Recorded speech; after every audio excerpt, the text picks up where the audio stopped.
Ukraine. Go ahead. Are you worried about the recent separatist attacks in the southeast of Ukraine? Have there been any discussions with the Russians about this? What are you planning to do? Well, overnight, for those of you who haven't been following this as closely, there were reports of additional columns of Russian tanks, multiple rocket launchers, and armored vehicles pushing towards communities in southeastern Ukraine, as Brad mentioned. We've also seen reports of separatists shelling residential areas in a coastal town between the border and Mariupol. And we have seen reports of heavy fighting and shelling near the city and airport in Donetsk.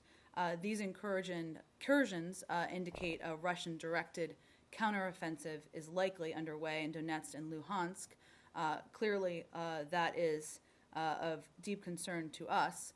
I'll also note that we are, and I'm not sure many of you have seen this, but we're also concerned by the Russian government's unwillingness to tell the truth, even as its soldiers are found 30 miles inside Ukraine. Russia is sending its young men into Ukraine, but are not telling them where they're going or telling their parents what they're doing.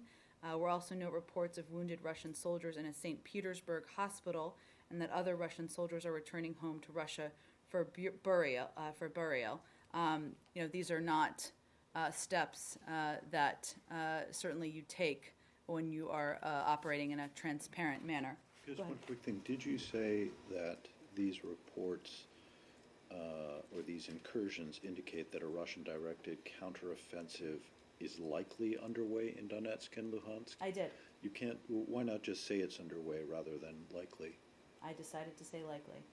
But why? I mean, it likely implies to me some uncertainty because there's a possibility that it's not. There are a range of reports. I wouldn't be saying it, Arshad, if we didn't think that if we weren't as concerned as my comments indicate. And then to go to Brad's